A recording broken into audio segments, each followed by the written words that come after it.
Take it down, or I'll have the city on you, the woman shrieked, her phone pressed hard to her ear as if calling the mayor himself. She stood by the fence, her designer suit stiff against the wind, eyes blazing at her neighbor's pool. On the other side of the fence, Marcus leaned against the railing of his deck, calm, steady, his cowboy hat shielding his eyes from the sun. He didn't flinch. "Ma'am," he said slowly, "it's my yard, my pool. You don't get to decide what I do on my land." But Karen, as the neighbors had nicknamed her, was relentless. Every day she hurled complaints, too noisy, too bright, too many kids splashing. She called the city, she called the sheriff, she even tried the homeowners association. But every time, Marcus's pool was declared perfectly legal. Still, she wouldn't stop. "I'll sue," she barked one morning. "I'll make sure you regret ever moving here." Marcus smiled. A quiet smile, the kind that hides more than it shows. Because what Karen didn't know was that Marcus wasn't just a rancher with a pool. He was a man with patience and resources. Weeks passed. The complaints grew louder. Karen screamed over the fence while her friends jeered from the patio. Marcus said nothing. He just watched.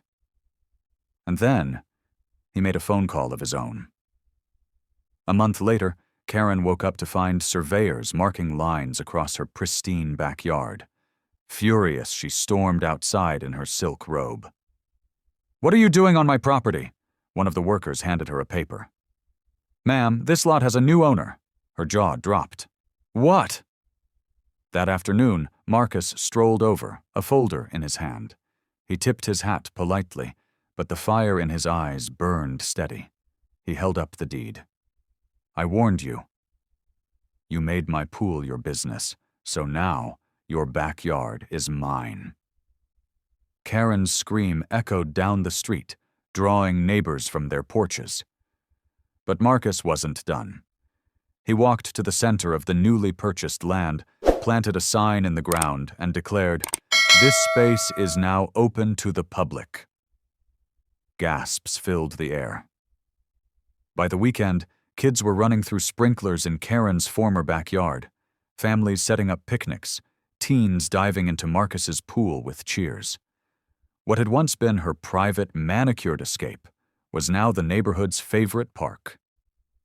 Karen's protests grew desperate. She shouted, she threatened lawsuits, she even called the police. But when officers arrived, Marcus simply showed the deed. "It's mine now, and I've chosen to share it." The officers smirked, shaking their heads. "Ma'am, he's within his rights."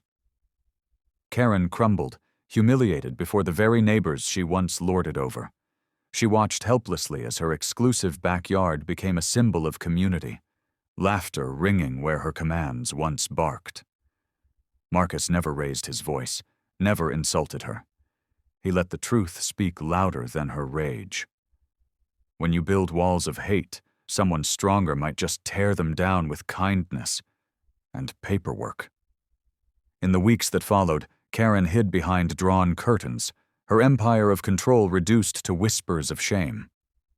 Meanwhile, Marcus became a quiet hero, not for revenge, but for turning spite into joy.